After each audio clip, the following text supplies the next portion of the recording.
All right, Kiss Army, welcome to the KissFAQ podcast. Thank you for giving us your time today and letting us into your head. I hope we don't do any damage. We're just a bunch of Kiss fans and we talk Kiss. So come along for the ride. You've got nothing to lose.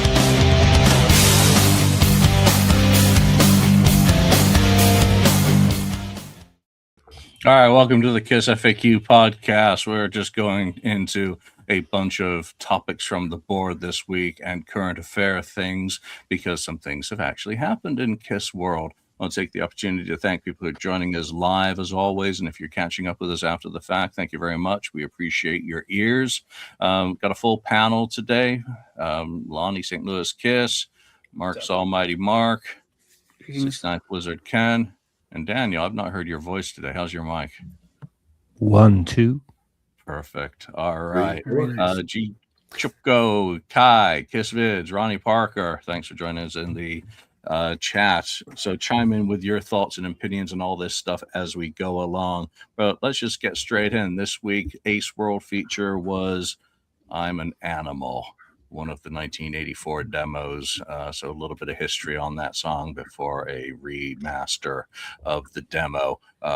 Very cool song. What a different album that Frelly's Comet could have been rather than what it was. Oh, regrets. Talking about no regrets. I've got regrets over that one, but there we go. All right. What came out this week? Body Down, the video. Stanley Simmons. Man. Everyone or anyone actually see that, and what were your thoughts on it? Let's start with Mark. Morning, Mark. Morning. How are you? How's everybody out there? I'm freezing my nutsack off. It's minus 20 here. We have a cold warning, so it's pretty cold and want to stay inside. So what better time to watch a really weird video than the Simmons Stanley one? I think it's almost like they're trying to reignite the flower power era with these weird girls dancing around them and lying in the grass side by side. I was like, wow, what is this guy, like one too many mushrooms or something going on with those guys? So something, that video is just so odd. Like, it's something I would expect from like Crosby, Stills and Nash in the 60s, not something from these guys now, but very odd. I mean, I don't have a problem so much with the song. I thought the song was okay, nothing terrible, but that video just didn't help it, though. I'll tell you that. Didn't help it. Do you like the song? I can't remember when I didn't mind it. About it. What were you ambivalent about it, or I thought it was okay. Negative. Well, I just thought that it could have. There was maybe needed a part or two here. It just seemed a little repetitive near the end, and it was sort of. It got vanilla after a while, you know what I mean? But it wasn't terrible. I mean, I've heard way worse songs, believe me, than that. Yeah, I'd rather listen to Crosby, Stills, Nash and Young, but there we are. Lonnie, have you put Body Down into your running iPod? No, but I did watch the video, and it was very strange. They're laying in the grass singing. I was like waiting for them to turn and kiss each other. It was so weird. Oh no. I mean, it was very strange. It was not what I was. I mean, not that I expect them to come out and like looking like Gene and Paul Revenge Black Leather type thing with the type of song that it is, but it was very odd. It was just very strange. It felt like I needed to be tripping on acid watching the video. Maybe if I was, I would have appreciated it or understood it more. It was very weird. I mean, the song's good though. The song's fine, but the video was very strange. Someone's got it. There you go. The Wicker Man. Classic film. Highly recommended. If you've not seen it, do check it out. Ken, you're a little bit more sensible than the rest of us at the best of times, and more open to different styles of music on the lighter side of the spectrum, shall we say? Yeah, I mean, what do you think of it? I mean, I enjoy the song. It's a good song. If I listen to it too much, I'll get sick of it really quick, probably. But I enjoy the song. The video, yeah, it's kind of some kind of psychedelic kind of video. I don't know. It's whatever. I was hoping, as I was watching it, I was hoping, okay, that's the first part of the video, and I thought the second half would be like they're out maybe still out in the forest or whatever, but they're in the guitars, the drums out there, and they're playing and singing the song. I would have loved that, you know. One of those videos.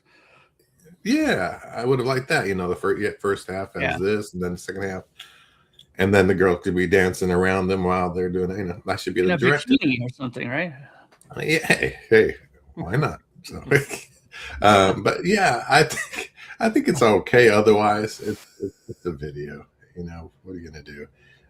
See what happens on their next one. I guess when they release another song. So, which the next song is supposed to be more rock and roll. I think, from what I understand, we'll see what that is. But I hope they do something with their instruments on next time. Yeah, it's a cool vibey video. I mean, it suits the music well. It's artistic. You know, I think it's perfectly fine. It's, you know, obviously it's been pointed out the connection with the Wicker Man and that kind of style.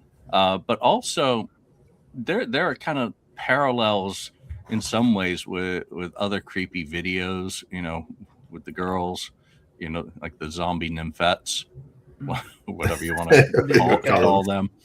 Yeah, so yeah, I think it's cool. I'm glad to see someone putting effort into a creative video these days, because it's too easy to do the cop out route and do silhouettes and do, you know, stock footage and just do performance.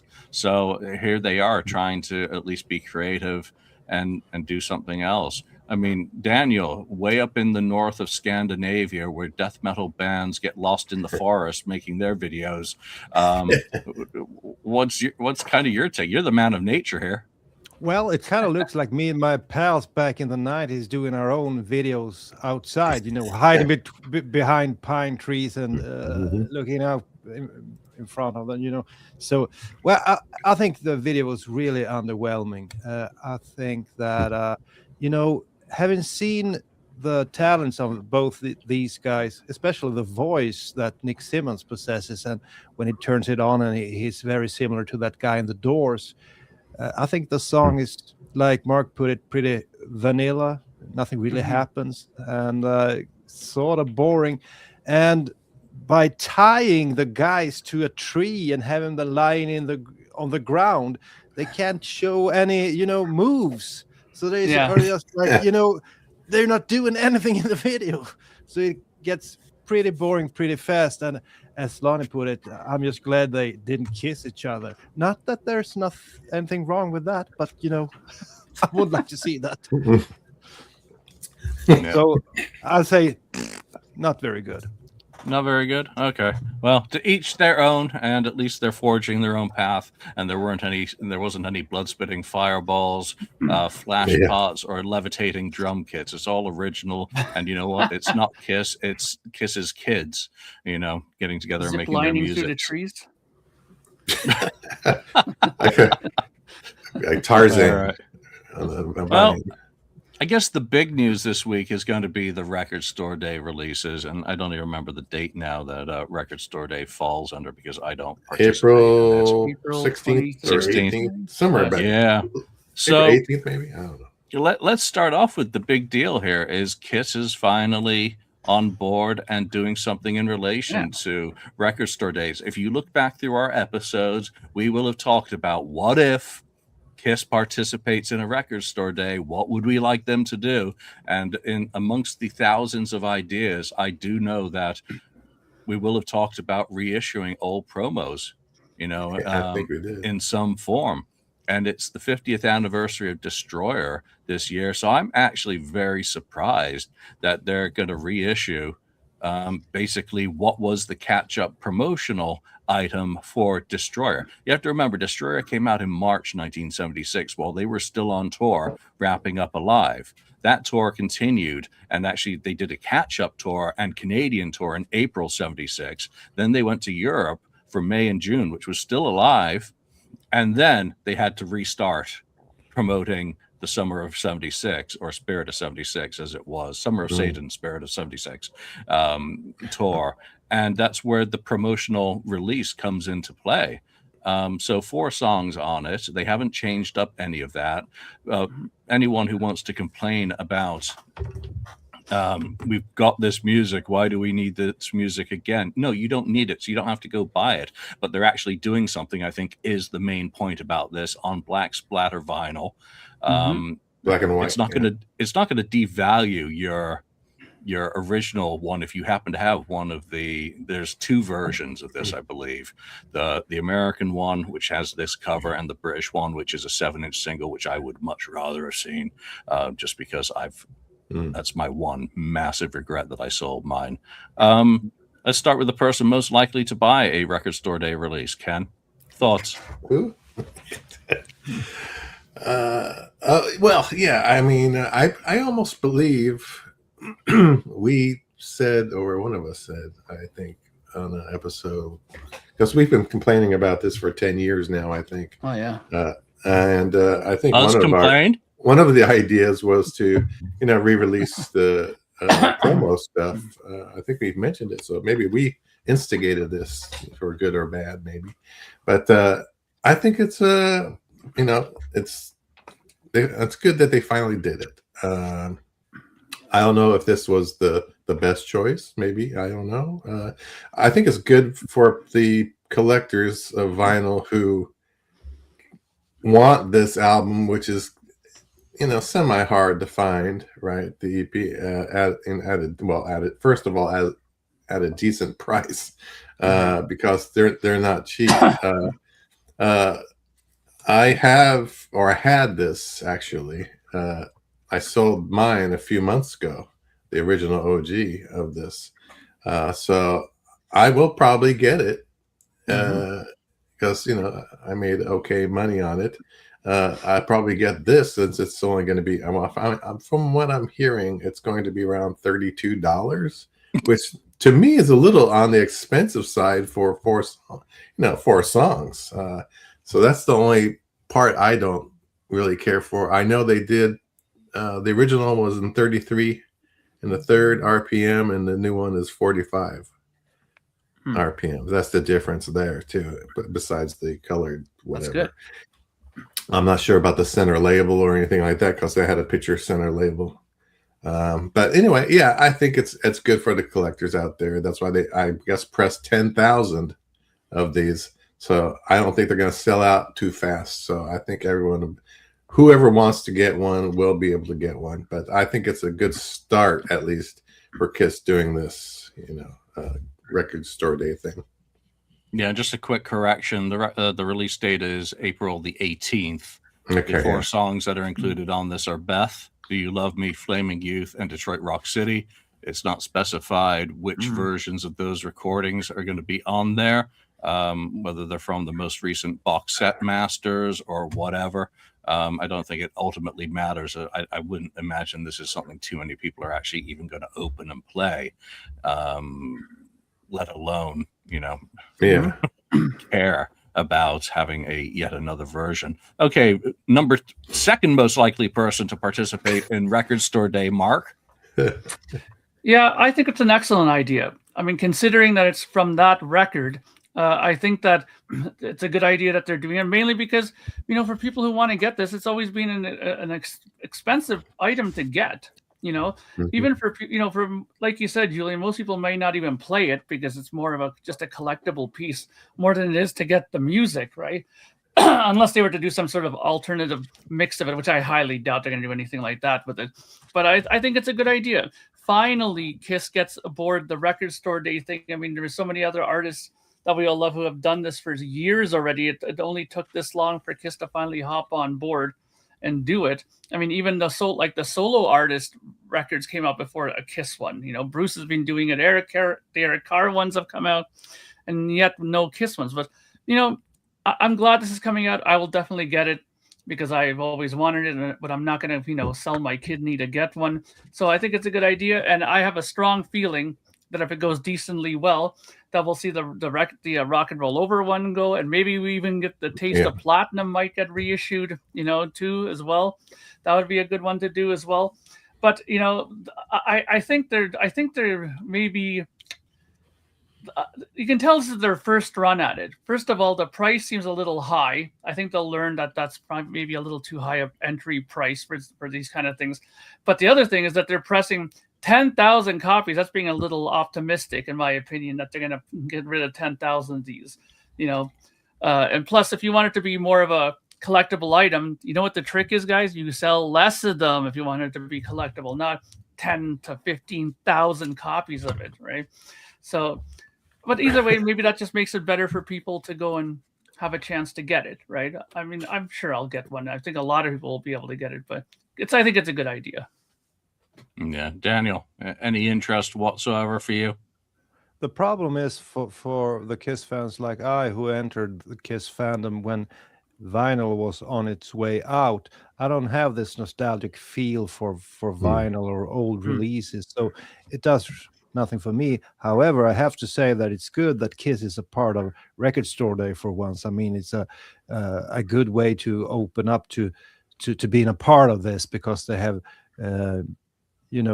refrained from it for such a long time. But it seems to be a thing over there in North America, Record Store Day, so why not be a part of it? Release something, and maybe next year you can come up with an even better idea. Lonnie? Yeah, I think I'll pick it up. I mean, I think it's cool that they're actually doing something. We've commented that why don't they do things more like Comment. Complain. That's a nice way of saying it. Expressed our desire for them to do something like this for a long time, and now that they are, I think that we, I will take part in it. I think it's a great thing, actually. So I'm looking forward to it, and I hope that I hope it continues. I hope this is just the beginning. Yeah, I'm very happy that they're doing this. Again, while I'm not interested in this one particularly, I've owned 2 of the originals and sold them on. I will not participate in Record Store Day just because I find it insufferable. The last time I went to Record Store, I went to Record Store Day for the Aerosmith 1971, The Road Starts Here release with my son, so that he could get the LP for me and I could get the cassette, because I wanted one. It was limited to the amount of each one that you could get back then. But I just find it so pompous, and the fake ass record collectors who go down to these things thinking that they're actually getting special items, where in most cases they're just buying up as much as they can get to put up on eBay. And I don't like the price point. True. But that, again, that's because it's in San Francisco. We have a much higher markup at Amoeba, horrendous markup, in my opinion. And it's just a price point that I'm not willing to pay. More power to others who don't care, and it makes them happy. Great.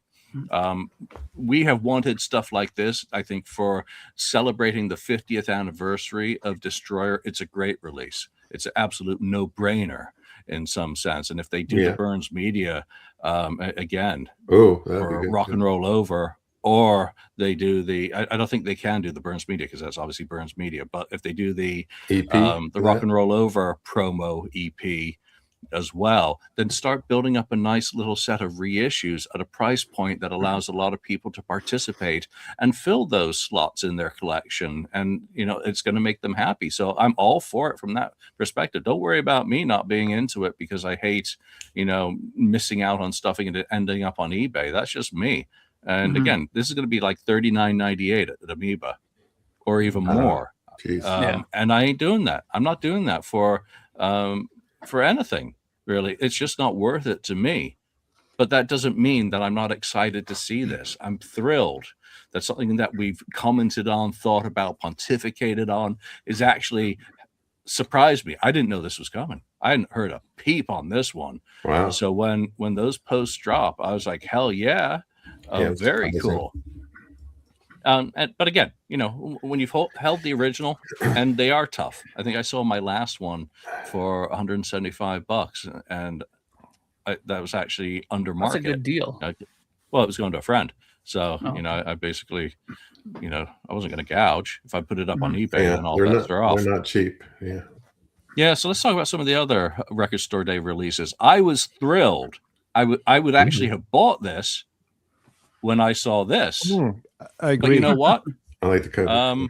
Someone goofed, because that was a temporary placeholder image, and the actual one that they're doing is much less appealing to me or interesting. That is perfection. But I'm gonna just hazard a guess that as a placeholder, it was a design, a concept, and then someone figured out that, oh shit, I've actually got to pay photographers, 4 different photographers, or 4 different photos for use on the cover of an album. I don't know what arrangements Bruce has. I'm just hazarding a guess from my own experience with photo licensing, and that could be quite expensive.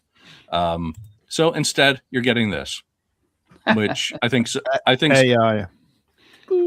it's a market improvement on the original release, but it's nowhere near as good as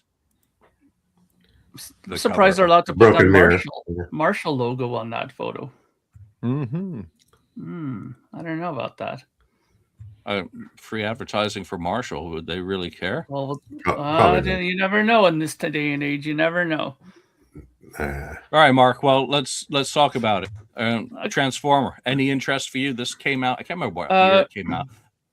For me, absolutely zero. I mean, I love Bruce Kulick. If it's there, I'll probably buy it. But there's definitely a few ones that I'll be getting much more quicker and immediately. I mean, I'll go very quickly about it because I mean, I'm on a big kick in collecting again. I've been getting stuff left, right, and center. Lots of David Bowie stuff coming in from my collection that I've been catching up on. So, of course, the Hello Space Boy 12-inch single I'll be getting for sure. That's coming out on the pink vinyl there. Also, I want to get the Black Sabbath 7 Star version that's coming out. I don't have that album on vinyl yet. And the big thing I want to get too, being a big King Crimson guy, I have a lot of the box sets there, and they're releasing that the one show there from 74. That, and I believe it's very much on the box set. Yeah, Penn State University, June 74. It's on one of the boxes, but it's only ever been available on CD. So now that it's going to be available on vinyl, I definitely want to add that into my collection of King Crimson stuff. But this is the first year, and I'll go on record to say this is the first year for me personally where I'm finding that there's so much stuff. I'm getting overwhelmed of what I want to get. I mean, Ken mentioned earlier that there's a Topographic Oceans live album that's coming out during Record Store Day. There's a bunch of stuff that's up my wheelhouse for sure that I would get. And like I said, I mean, I don't have immediate interest in the Bruce Kulick record, but if I get my other things and I'm in a happy mood that, yay, victory, I got what I wanted, then maybe I'll grab that as well, because I do love Bruce. He's my favorite Kiss guy, right? So there would be no, I wouldn't, snub it, but it's definitely not on the top of my list. There's a lot of other things, and I think for once people be happy with the list because I've seen real shit ones the last couple of years, and this one is actually really good. Yeah, this is a good album, actually. I mean, it came out in 2004, and it has been remastered. So it's got songs like Jump the Shark, If Love's the Answer, Crazy, All I Need. Into the Mountain Gods, I remember, was a good album. Cool track. Yeah, it's a great album. If you don't have it, it's also coming out on CD, but that's limited to 700 copies, whereas the LP version is, hold on, fact check, 1,500. So that's going to be much more in the exclusive kind of realm. And again, we've talked about some of these Kiss-related releases finally getting vinyl issues. Live to Win is still only available as a damn bootleg. For God's sakes, that would be a perfect Record Store Day release still. Same with Gene Simmons, Asterix Hole. Would be perfect as a red vinyl Record Store Day release. So, Eric Singer projects come out on multitude of vinyls, so that's been done to death, but he has a cool live album. Lonnie, any interest for you on Transformer after the bait and switch cover switch? If I see it, I may grab it. It's like you guys are saying, it's a good album. So when I go out to get the Kiss one, if I'm, there's only 1,500 of them. So if I'm lucky enough to see it, I'll probably pick it up. I mean, I think it's cool that I think it's cool that we're getting things like this. So support the artist, and hopefully we get more. Agreed. Yeah, I think at $40 I'd probably pick one up just to flip it, probably. But I hate doing that, which I complain. Well, I hate doing that, which I complain about, but it would be knowing that there's only 1,500 of it, and also knowing that there'd be quite a few Kiss fans who would love to have that on vinyl.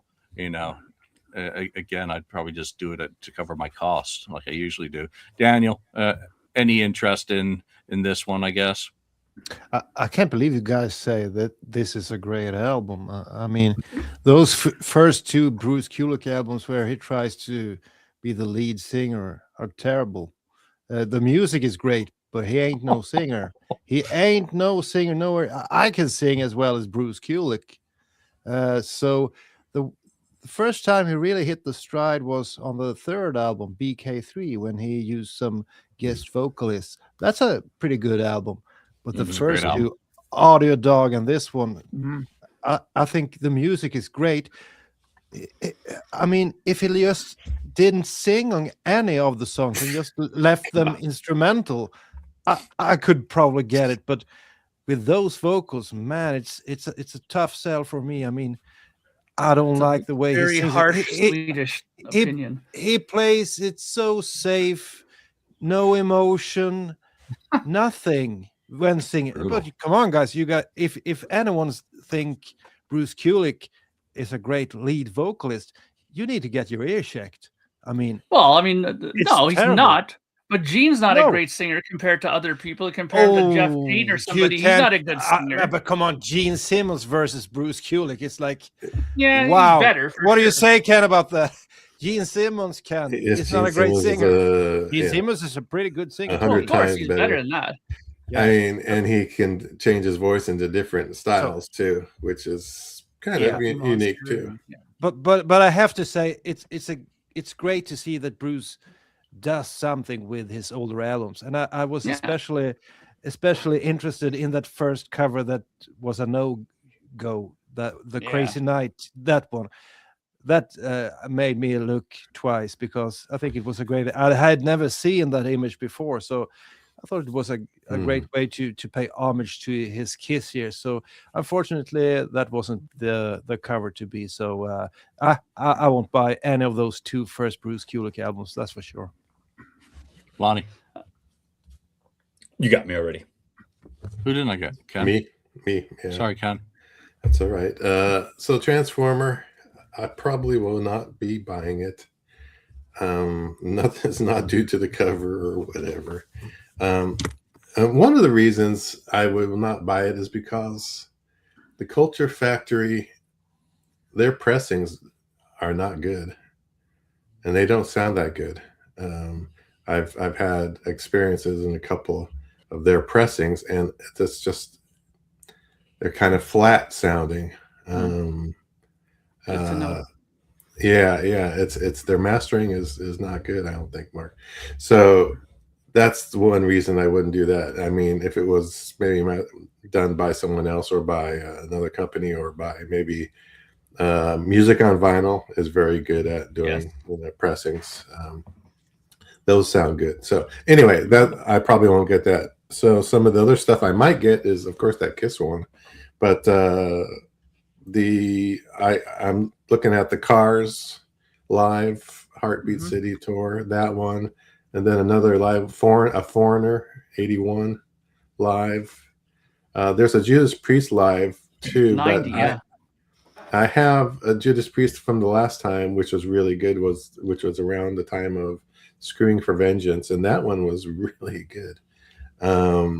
But so I don't know Judas Priest, and then that was also from a box set that came out, Ken. The 90. Oh yeah, so that was available, right? But there was another one. I can't remember the other one that I was looking at. I got to ask you something when you're done, though. Oh, okay. Yeah, I can't. There might be a couple of records there, but mainly the Cars and Foreigner, I think, are interesting me. Other than the Kiss EP. Yeah, so it's a question. The Motley Crue 12-inch is just terrible. That's just a waste of time. Yeah. Yet again, they screw the pooch. They are just utterly clueless. Yeah. They still haven't put out a good version of the leather version of Too Fast for Love. They keep putting out the shitty vinyl sourced one rather than the cassette. Yeah, they need to put that out. I mean, I had the OG. They still haven't done the Take Me to the Top and the other two demos. Right. So again, they're just a continuous letdown. The crew. Yeah. Mark, you had something to follow up with. Yeah, Ken, you're a big Stones guy, right? So I noticed on there at first I got excited about all these things there, and well, I mean, you like Stones too, don't you? Yeah, I like the Stones. Okay, sure. so they're releasing these ridiculous 3-inch records. Those mini yeah, Get Off vinyls? My Cloud, Honky Tonk Woman, all these songs on these little 3-inch things and a 3-inch turntable. Yeah. Like, I thought this fad would have ended a long time ago. Like, what's the deal? Like, is anybody into this at all? You can play those on a regular turntable if you do not have the automatic, because it won't allow. If you have the ones that are not automatic, where it comes back automatic, like mine's not automatic. So you can play those little, but it's just a novelty thing that's going on right now. Some people are going to collect them. It's kind of like the mini CDs. Remember them when they came out? Mm-hmm. That kind of had a little thing going for a short period of time, and then it disappeared. And I think that's what's going to happen with these too. 3 inches. It's not about size, Mark. It's how you use it. I can't imagine there be any good sound. You got to spin it around sometimes, Daniel. Those 3-inch CDs are a freaking nightmare. I got one of got an Aerosmith one that had a special mix on it, and my CD tray's on its side, and tried to get that thing to stay in so I could actually rip it. I have an adapter I had to find. I used to have one of those adapters too. I think I still do. Pain in the ass. There are some pretty good Record Store Day releases as part of this batch on April the 18th. The ones that jumped out at me that I hope that'll turn up on Spotify, Daniel, or on iTunes, that I can particularly because that's how I consume most of my stuff. They're both Steven Wilson related, so I'm optimistic about how these are going to sound. Number one is Pink Floyd at the Sports Arena in 1975. So that's Wish You Were Here tour. I will take a soundboard Floyd any day of the week. I can zone out on those. I've got like the Momentary Lapse, the Nebworth, Pulse, all that stuff. Just let it go into a loop. And I got the 1971 shows as well, which just fantastic. So I'll pay for an iTunes version of that once it's available, if it's available, and if not, I'll Spotify it. The other one that's really interesting to me is the Steven Wilson remix of On Parole, Motorhead. And those are, of course, the first Motorhead recordings that weren't actually released as an album. They did come out later in a couple of forms. I don't know if this Steven Wilson stuff been out previously, but I will definitely check that out. Motorhead, again, is another one of those things. There's some things that just fit that slot for me, and it's early Motorhead, early Scorpions. Just give me any of that kind of stuff. Any Scorpions pre-Love Drive, that's my Scorpions. So Motorhead as well, early stuff. There's a release of the new limited edition of the original or the first Scorpions album that's coming out. It's pre-order right now. Oh, really? Yeah. Out there. It's on clear vinyl, but it's remixed. Yeah, I'm not too sure about remixing. Judas Priest did that with Rock-a-Rolla a few years ago, and they processed the hell out of the drums. Yeah. Hopefully they didn't do that was always considered to be the weak link. And just like Destroyer and Destroyer Resurrected, it was fine as a novelty, but I keep going back only to my superior Japanese CD for that and Sad Wings. I don't want to hear it like that. So, all right, let's move on. Let's just do a fun thing, because this was a topic on the board. Looking at this picture, what song do you think they're playing here? This is the original Stanley Simmons Band, Mark 1. Mark, what do you think they're playing? Well, my initial guess, I'm looking at his hands trying to see what chord is that. Looks like an F that he could be playing there or something. So I'm going to guess that some of the early songs that he mentioned he had already early on in his writing career was Firehouse. So I'm thinking that could be that he could be playing to him, because he could be on that F chord part of the song, right? So that's my guess. Yeah, it was Lonesome Crow. The Lonesome Crow, that's the one. Yeah, I think I said Dove. Looks promising. I'm gonna go with Sunday Driver, which became Let Me Know. Yeah, so that's the one I'll go with. Lonnie. You guys kind of stole what I was thinking with Sunday Driver or Firehouse, but could be. maybe Love Her All I Can. I know that dates back pretty far too. You know, it could be Body Down. No, just kidding. Body. I'm an animal. Daniel.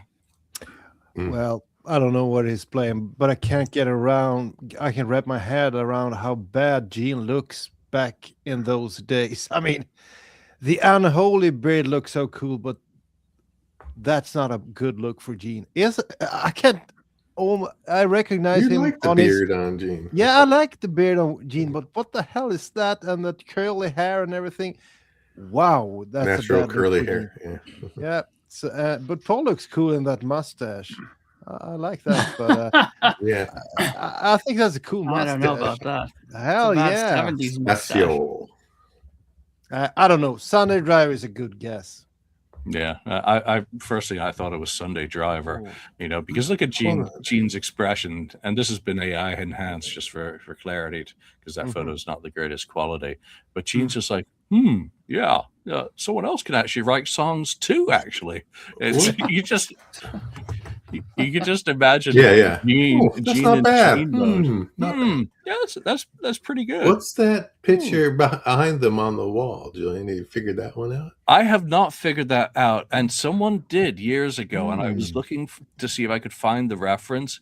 They had actually figured out exactly what that was. So if anyone remembers the picture on the wall in the hall behind Paul, Jesus. Oh, that rhymed. Look at that. Perfect. Oh, I just written a Picture on the wall in the hall. Yeah, they had figured out who it was. Everyone's thinking kind of three band lineups. Where is this photograph as well? Is this Sullivan County? Wicked Lester Days? Is this one of their rooms? I like the wallpaper. Yeah, that wallpaper. That's like pre-war. Yeah, there we go. All right, that was fun. All right, so one of the other big things to happen this week in terms of personalities inserting foot in mouth is actually my friend Eddie. I'm at Eddie Trunk. Wasn't Gene this time? It was not Gene this week who stuck his foot in his mouth. Yeah. But there was I Was Made for Loving You. Past 1 billion views on YouTube. Wow. 1 billion. I mean, wow. That's absolutely spectacular. It's a few. Yeah, they will have made $5 now. Keep going, guys. There's a career in the. I know, yeah. 1 cent. Yeah. And I Was Made for Loving You obviously has an interesting history. It is one of only 2 currently gold certified Kiss singles. The other one, of course, being Beth. But whereas Beth propelled Destroyer to ultimately double platinum or even more sales, I Was Made for Loving You was a massive worldwide success for the band, but not one that really propelled it in the United States to multi-platinum status. It didn't restore their commercial or their sales to what they'd been enjoying prior to the solo albums. So Dynasty is still only certified platinum to this date. But outside of the world, it was responsible for moving a hell of a lot of Kiss product and resulting in the band looking outside of North America as the next place to exploit a market that had not been tapped. Now, before I bore everyone to death with economics, it's truly amazing to me that the song that single-handedly destroyed Kiss's career and it took them years to recover from is now the band's biggest song. Incredible how time changes perception. So that's Eddie's pontification on I Was Made for Loving You, passing 1 billion views. Lonnie, thoughts on Mr. Eddie? Well, I don't think any one thing single-handedly destroyed Kiss's career. was, just like anything, nothing can sustain success for, such a long. You can't stay the very peak for forever. Every band and every thing peaks at some point, and I don't think it's any one thing that did it. The band wasn't getting along. We all know the issues that the band was experiencing around that time. And to say I Was Made for Loving You is the single-handedly destroyed their career, I don't think is fair at all. Now, do some people not like it? Did some people not like it when it came out? Sure. Do some people still not like it to this day? Absolutely.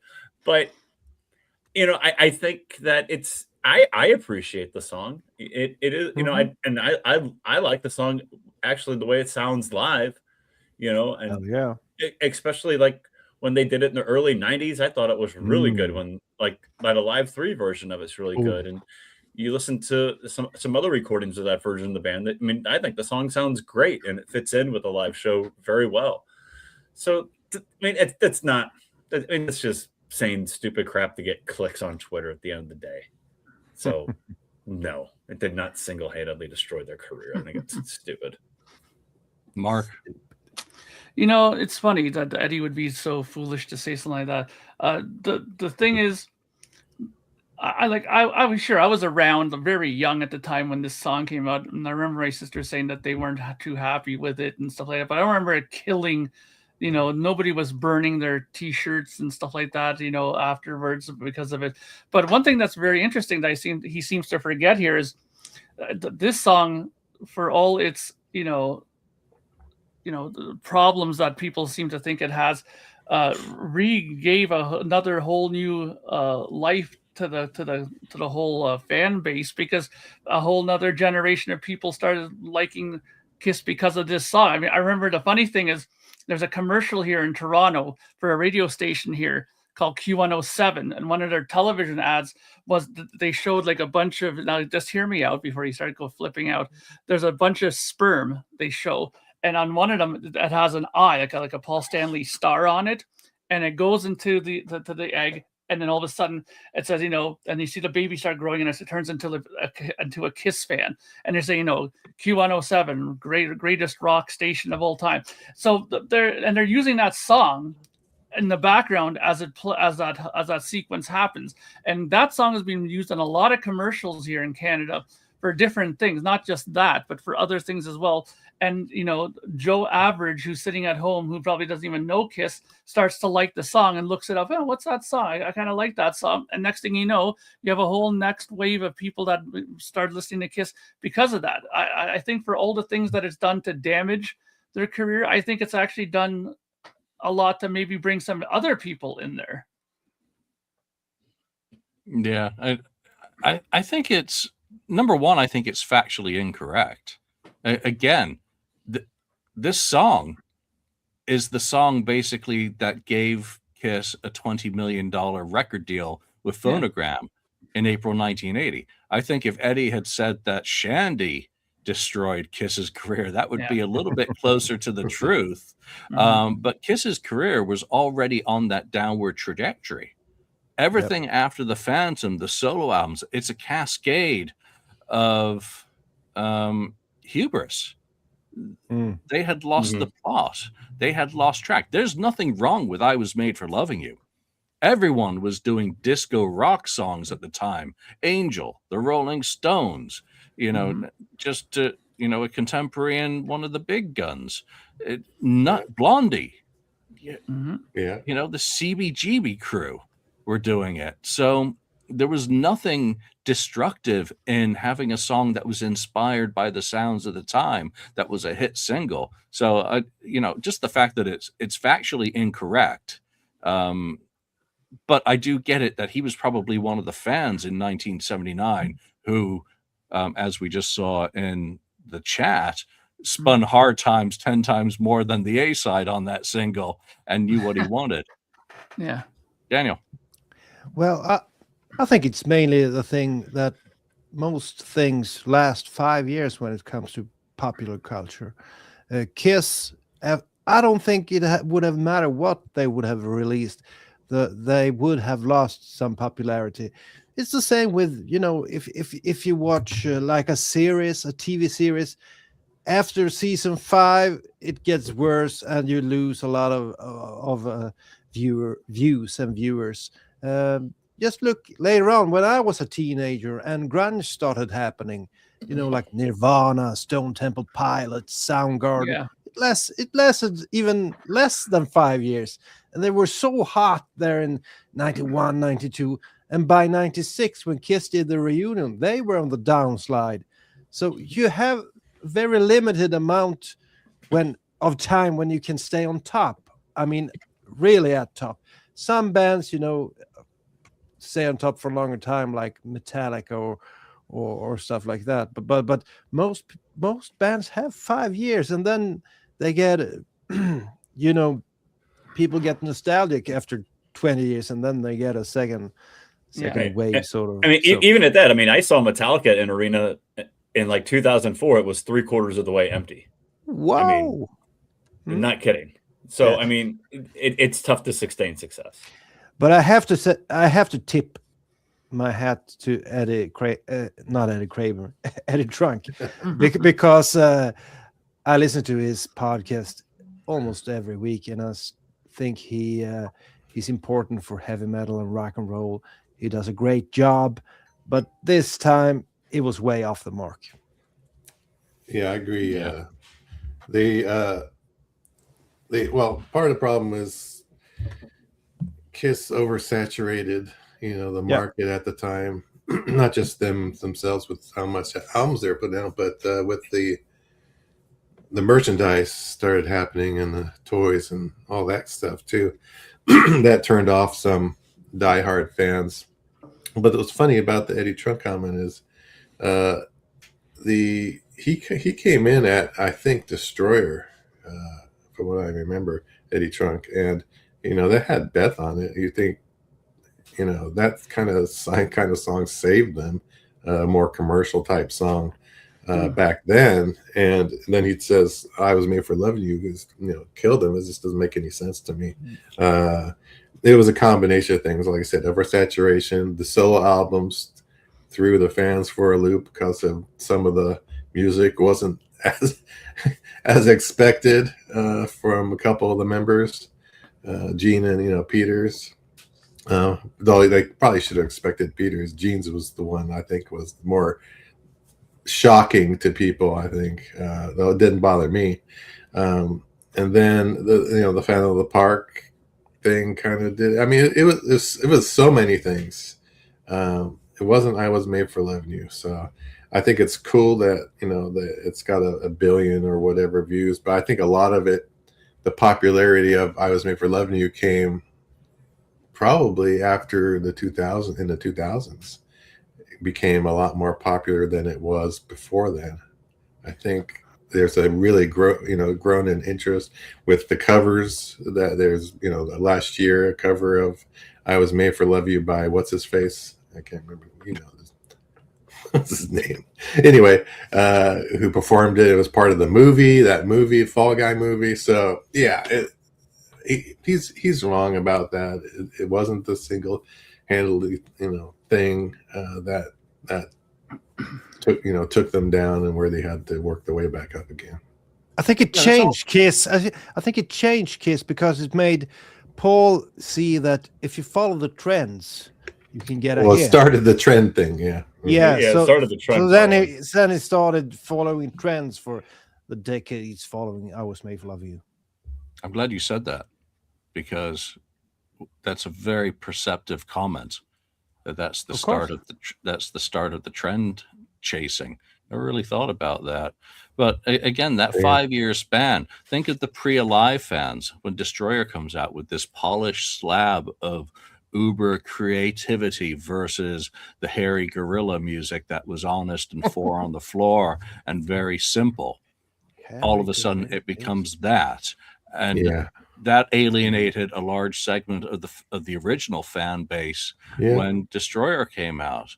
Imagine the stupidity and genius, it's yin and yang, of trying to package and market the 4 Kiss solo albums as 4 Kiss solo albums rather than 4 solo albums, which probably would have been a better way to try and work with them rather than trying to have Peter Criss as a Kiss album rather than Peter Criss of Kiss's album and Gene Simmons of Kiss's album, and for that sort of identity. So I disagree with him on that, because again, it did anything but destroy the band. It gave them that extra bit of oomph that they needed to screw Phonogram a year later, and then they really screwed Phonogram with Unmasked, because again, that was not the music that they were expecting. And again, fans' attention spans became shorter and shorter as more and more music,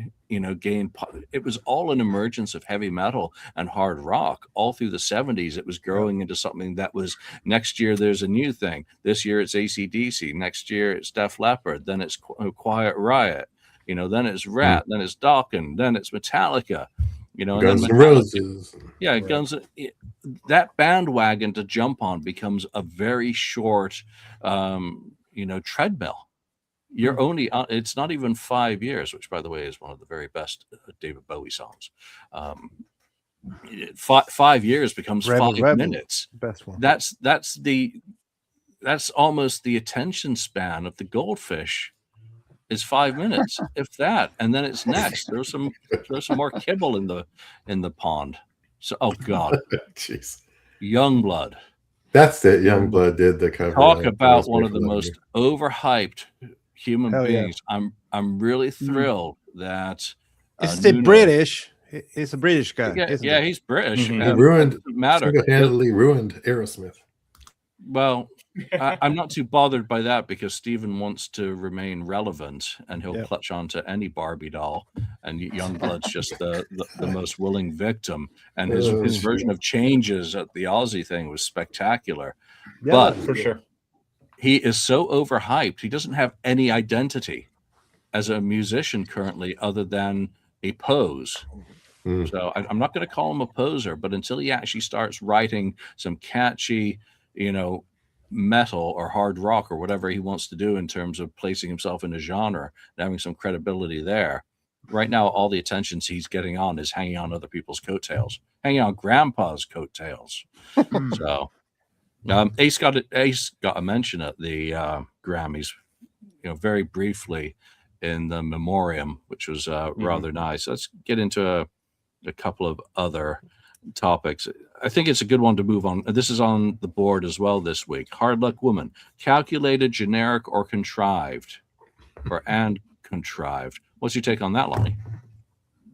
It's a little bit of both, actually. I mean, you can definitely make the argument for each side, where, we're coming off the success of Beth, and here's another ballad featuring Peter. I mean, you can really make the argument that it was calculated, that, okay, this is a theme that we're going to try to run with here and try to ride on the coattails of that.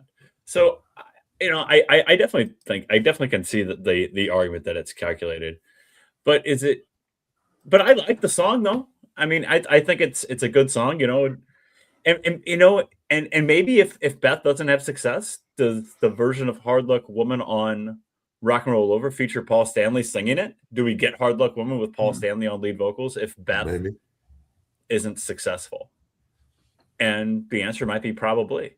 We'll give Peter Baby Driver, that's your song, and Paul sings Hard Luck Woman, and they go about it like that. So I think they definitely had an agenda with Hard Luck Woman, and they definitely knew what they were trying to accomplish.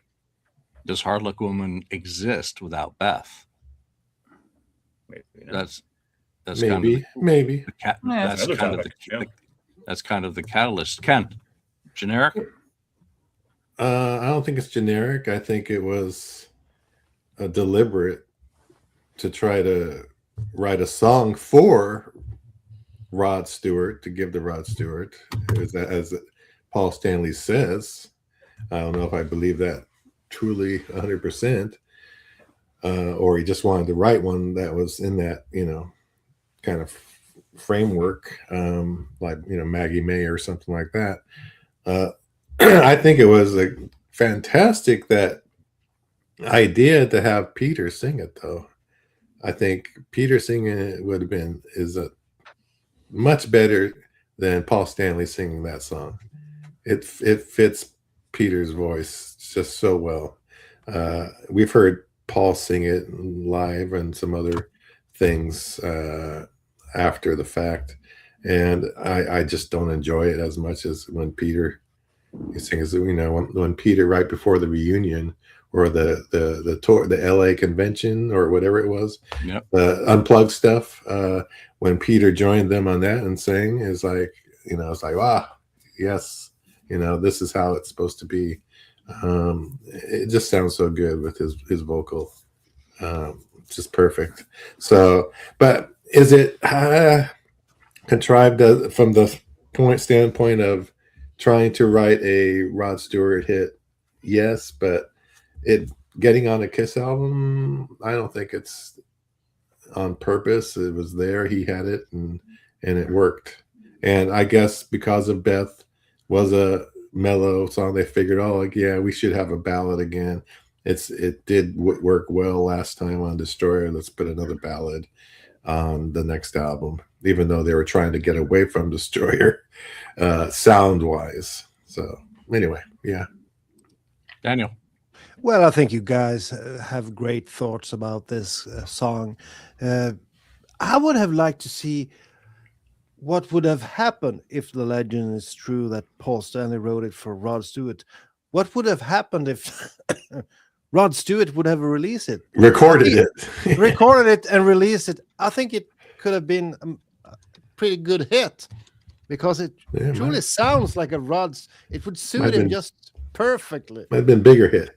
Yeah, I think it would be a bigger hit. Well, it wasn't much of a hit with Kiss, but as a song, it's a good song.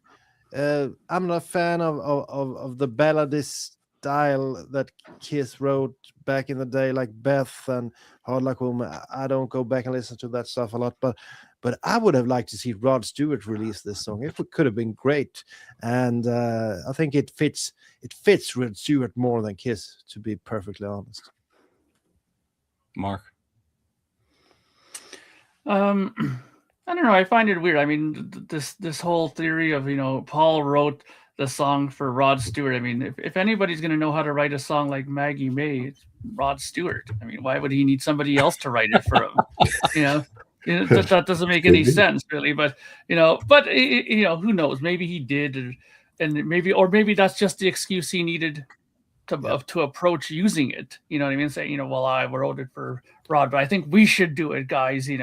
I think it's a really strong song. Blah blah blah. And then I don't remember the history of the song. I'm sure Julian can fill in the blanks, but I don't know if Paul went in with the idea of him doing it, and then Eddie said, no, we should let Peter do it, or was it given to Peter to do after? I don't remember that part of it or not. Was that the case, Julian? Did he want to do it, or did Eddie trump it and say, let Peter do it? I think most certainly Paul would want to sing his own damn song. It's probably Eddie, yeah. And I would think most likely, like Black Diamond, it took a suggestion to have, Peter do a cut of it. And then obviously the end result spoke for itself, because Paul was always a team player in those days, and knew what was best for the song and the band. Was giving it up. Yeah. So I mean, it's an okay song. I mean, I never disliked it or anything like that. I mean, it's on my favorite record, so I had to like it to some degree, right? So it's not a bad song, but I always found the backstory of it a little bit interesting.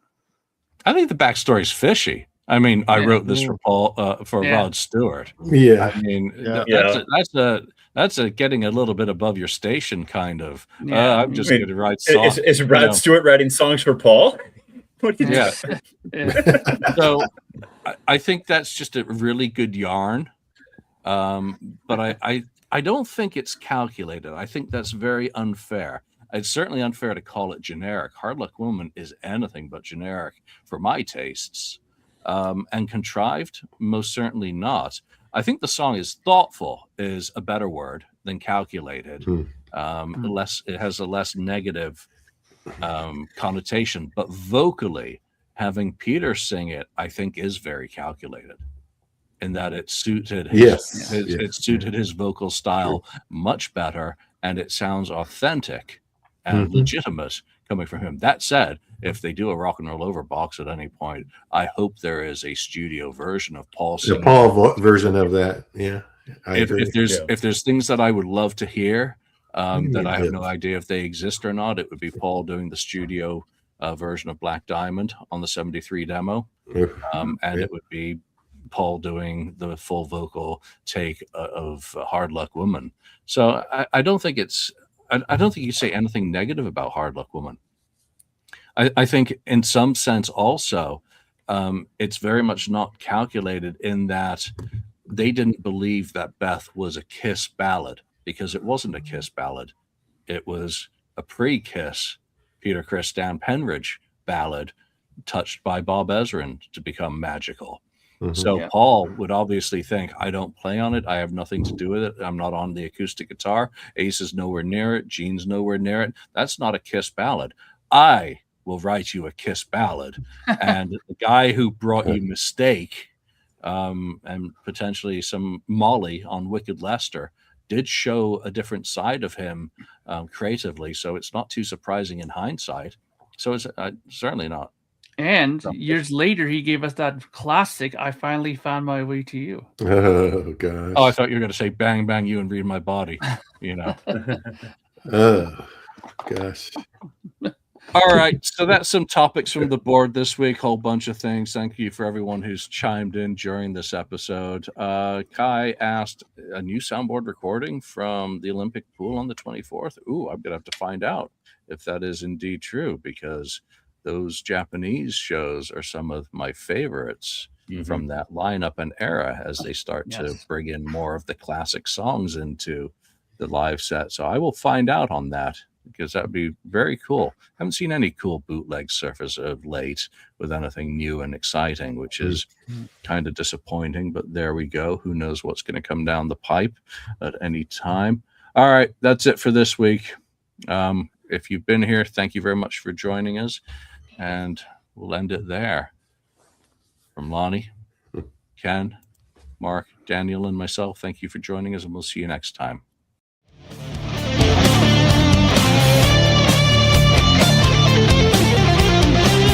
Thank you for spending time listening to the KissFAQ podcast today. All sales are final. There are no refunds. If you'd like, look us up on Facebook or come over to the message board and discuss the topics we've broadcast today. Don't forget to hit subscribe wherever you've listened to this show, and a like would very much be appreciated. We hope you'll join us again, but until then, remember, life's a radio. Turn it up to 10.